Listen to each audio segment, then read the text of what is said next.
The RBI's ambitious CBDC pilot program has kicked off today.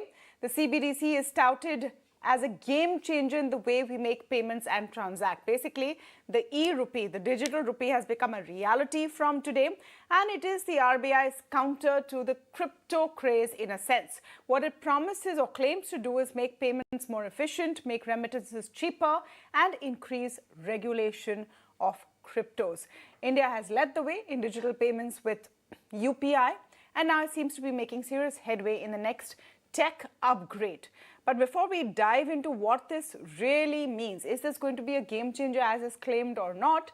Let me go across to this report filed by my colleague Ankur, who's actually done a demonstration of what it would mean in the real world to use CBDC. Central bank digital currency is up for pilot testing, and I am standing at a location where this testing is being done. You would be wondering what will exactly happen in CBDC. Now I have with me the QR code.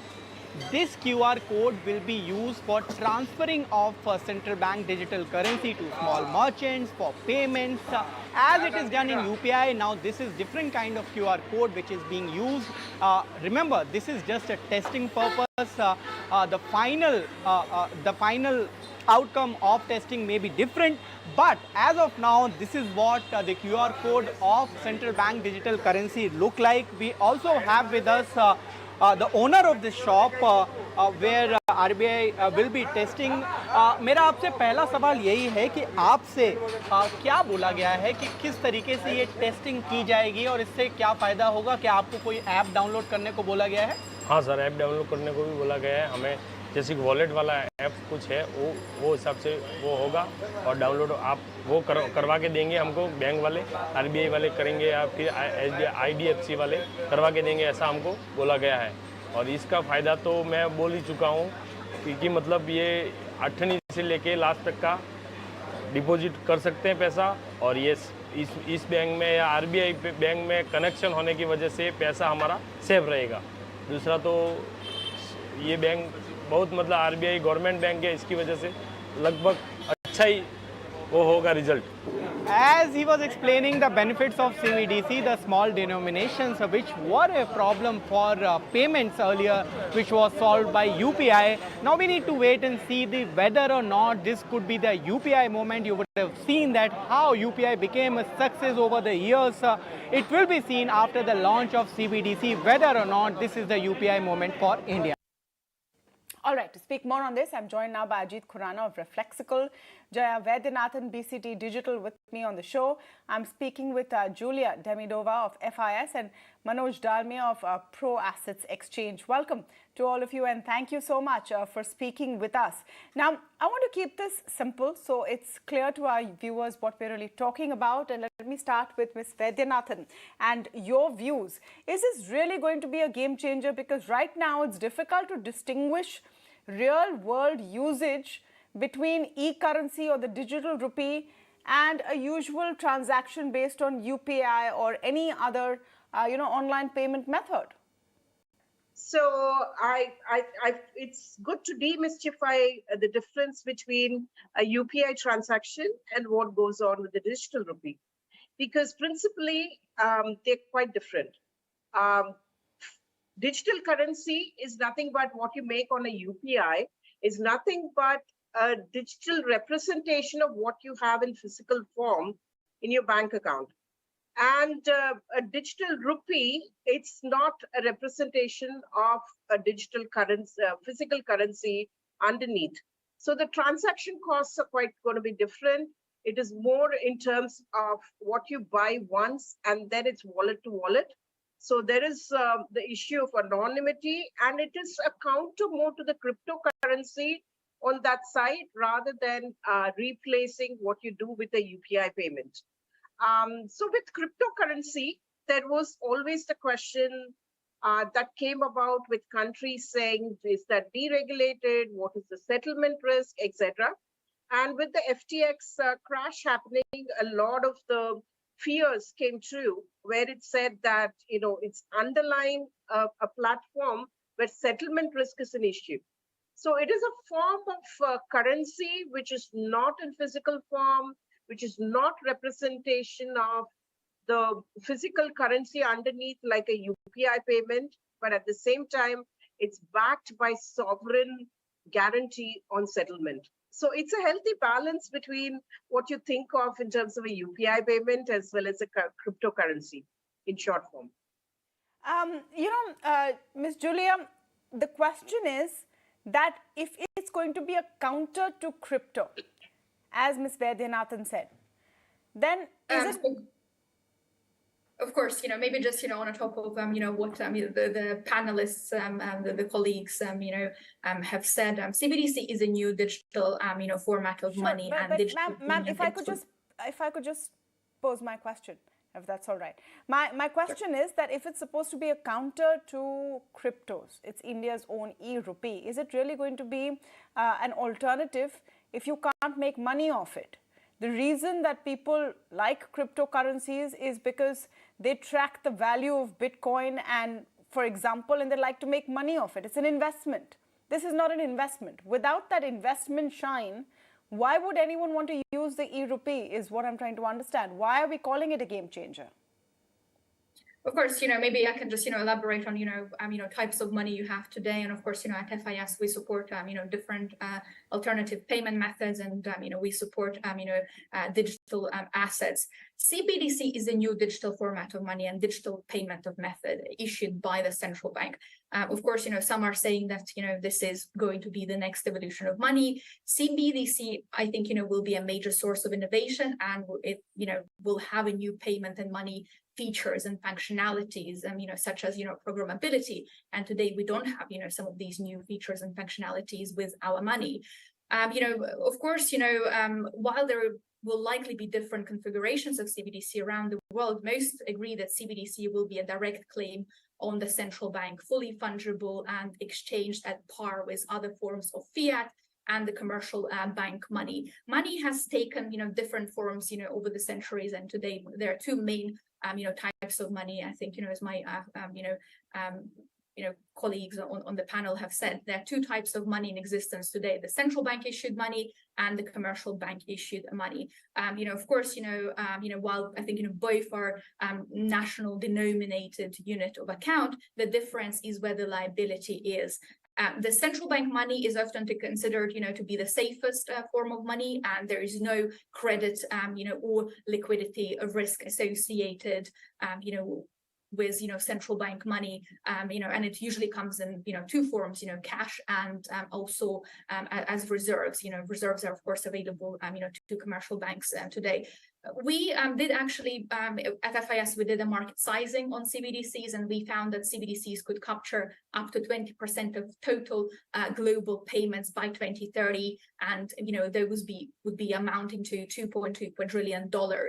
And of course, according to our research, the speed and adoption of CBDCs would really depend on the levels of functionality and features that CBDC will have. And of course, exogenous events will also, trigger and accelerate demand and adoption for CBDC. All that's great, ma'am. All that's great, ma'am. But if I can ask you the question I'm asking you, why would anyone want to go in for CBDC, say in India? Why should anyone go in for the digital rupee? We have a perfectly successful system, which in practice gives you the same experience. So what will make the digital rupee attractive? Why do you think anyone will shift to it? Again, I think, the reason why, people would use digital rupee is because it's a, central bank issued money, and central banks are, trusted institutions to issue, money today. And I think, there are a lot of, new, opportunities for central banks. Financial inclusion is, of course, one of the major, opportunities for central banks to, tackle those who are unbanked today. And of course, there are many other opportunities, and digital, rupee can provide, high quality and, low cost, money to the consumers, to the end user. So a lot of benefits there, but maybe my colleagues, on the panel. Let me take it to Ajeet. Let me take it to Ajeet Khurana. We've spent some time so far explaining what a digital rupee is. how the pilot will work. And today is actually launched. So I want to move forward from there, Ajeet. It's here. Is it going to make a difference is my question. And I come back to why Indians took to cryptos in such an enthusiastic way. We know that craze, which we saw, and the sprouting of all of these exchanges, etc. Then they've sort of petered down because of policy. If e-Rupee is the counter, is it attractive if its value obviously doesn't change because it's a stable fiat currency? That's how it's backing it. So why would I go in for an e-Rupee? My UPI, my IMPS, all of that is working perfectly well. I'm trying to understand what the pitch here is to the average Indian. You are absolutely right. The Indian payment system, digital payment system such as UPI, were already extremely friendly and inclusive as long as you had a mobile device, which by the way is required even for the digital rupee. We can't do away with that. So, number one, in its present form as it has been released today, from the user's point of view, not the backend, not the settlement, not how the technology, from the user's point of view, the today's rupee, digital rupee does not really do much. But if we see this as a first step to many, tomorrow's digital rupee, I think, will be far, far superior to UPI. Your question about why would a cryptocurrency market participant prefer this? Frankly, the answer is because I'm a participant in both markets. I don't see anybody who participated in the crypto market for speculative intent, which means hoping to get an investment return. There is absolutely nothing in this which helps that. If somebody was using crypto for a payment mechanism and there is a negligible usage of crypto as payment mechanism, the case could be made that this is superior, being central bank backed. I agree, but people were not using crypto for payments, at least in the Indian context.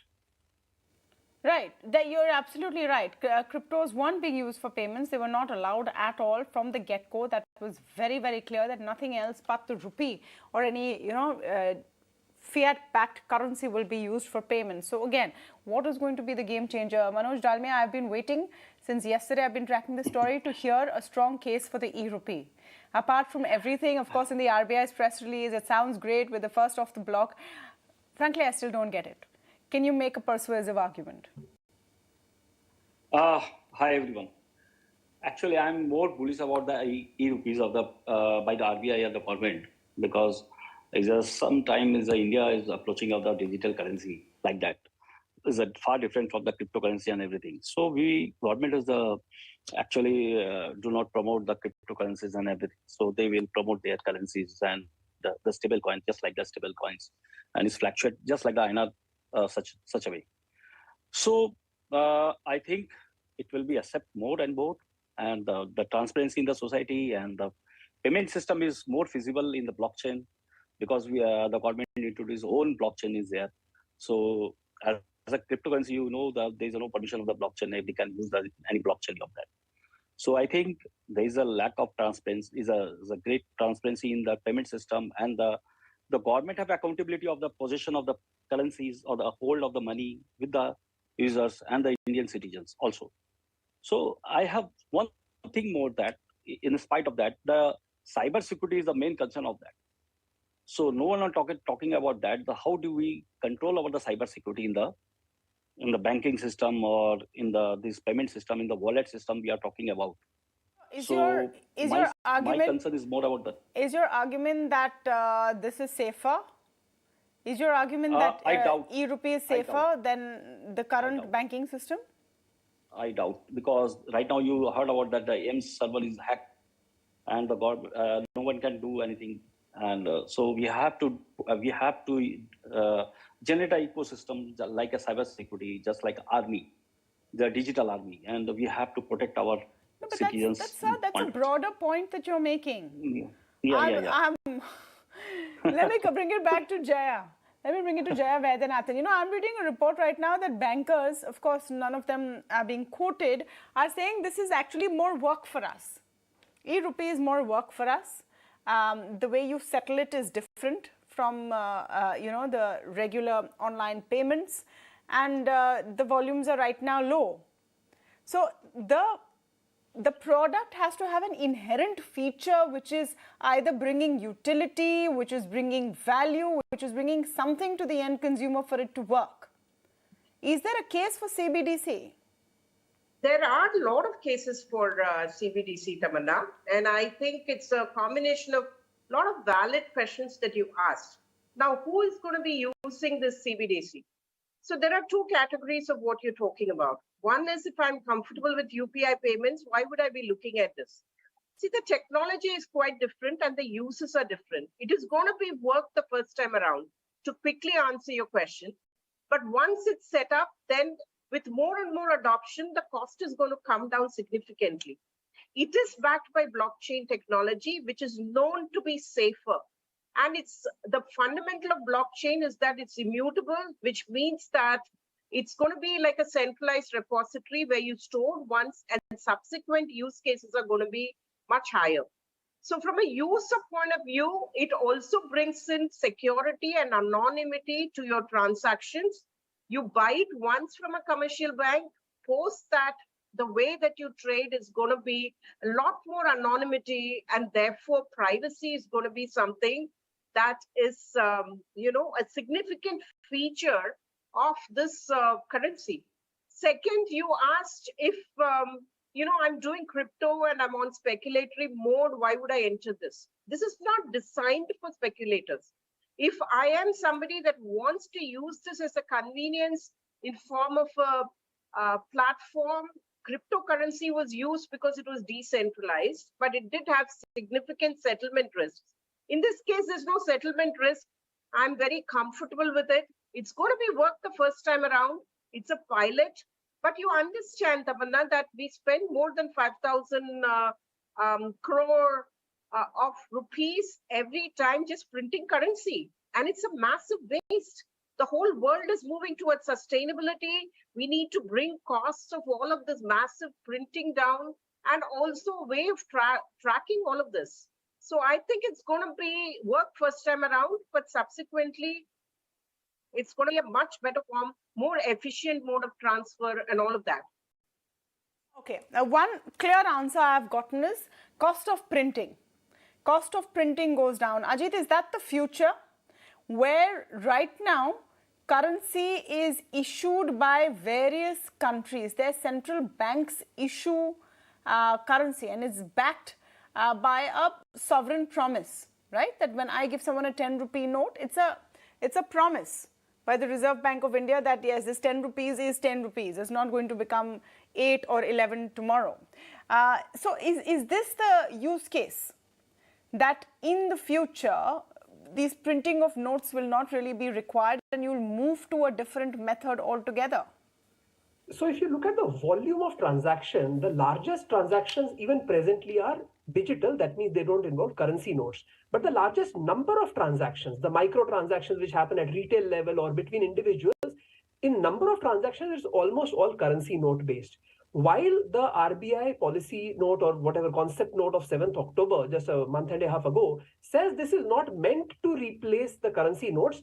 Frankly, all the features that they talk about in those 30-40 pages are all the features of the currency note. So indeed, it seems like they are trying to replace, without explicitly stating so, they are trying to reduce the use of currency notes, so printing, counterfeiting, and all of those other things with a digital format. And in that case, if there can be a certain level of disintermediation, which means this can be more inclusive than UPI, which still requires the same sort of bank accounts and KYCs, etc. I want to come back to you on that because that's the point that others have also made. Even Julia made that point. Financial inclusion in e-Rupee.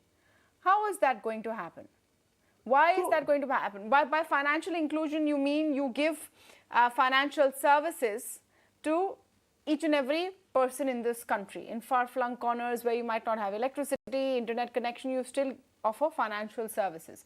How is the e-Rupee going to help with that? Can you explain that? Compared to a currency note, the currency note is completely inclusive. Literally, the most far-flung person today can access that piece of paper. Right. However, if you want to move to digital, what is happening is that other than the things that you talked about, which is electricity and need for device, these two things unfortunately are required for any form of digital rupee. However, in addition, the current format of UPI, etc., requires you to have a bank account. Now, the number of unbanked in India is about adults is around 17 crores, and these people would want a bank account despite all the attempts The reason it has not happened is that the current system of banking onboarding is leaving 17 crore adult Indians out. This method could be better if one thing comes true, which is, by the way, not true as of the digital rupee that was issued today. If it could be like a bearer instrument, which means I may have an account with no bank. However, I have that software that can store this digital rupee. So I have the digital rupee. Yes, it would be more inclusive. If a bank account is required to begin with, then it is only as inclusive as our UPI. So then again, that's a big if over there.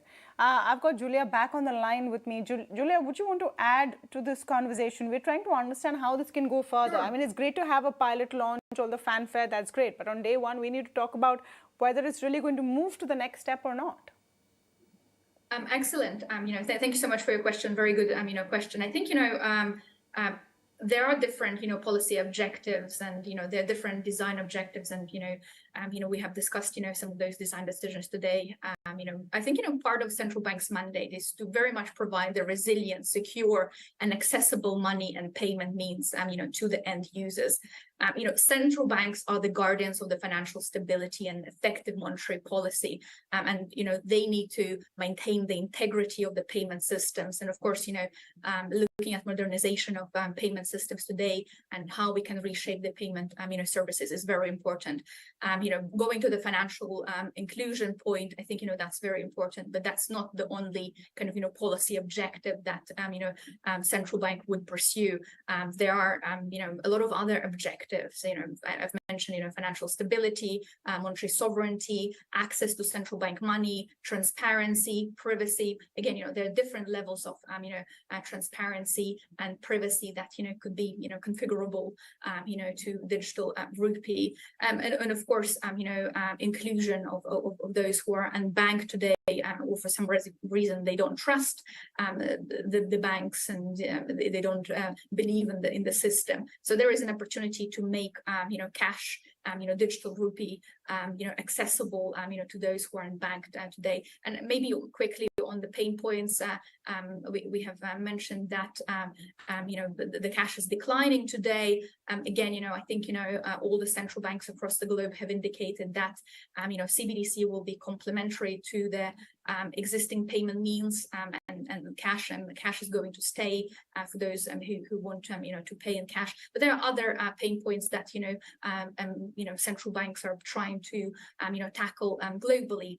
For example, the pain point of cross-border payments. So they are relatively slow, expensive, and inefficient today. There are operational overheads for the businesses and government departments, having the failed payments and reconciliation. There is a cost of business banking. Of course, there is a cost of printing cash. There is also a problem of card transaction costs and fees, and of course also bulk payments today on average take a few days. So there are a lot of pain points, and that central banks across the globe are trying to tackle, and a lot of policy objectives that we are seeing central banks are trying to tackle. So this is the first step, to put it simply. The form of digital rupee you're saying is perhaps a baby step into something that could be a reality down the line. How far it goes, we'll have to see, especially in a country like India. Just to leave you with some food for thought, cash is still very, very much king in this country. The amount of cash in the system has gone to all-time highs just as early as a few weeks ago. So we are a nation that loves cash. We will continue to love cash. For the e-rupee to succeed, it has to add value over and above all the options we have already. We'll have to wait and see if that actually gets done. But for now, I want to thank all of you for joining us on this discussion this evening. Thank you so much for having me today. Thank you.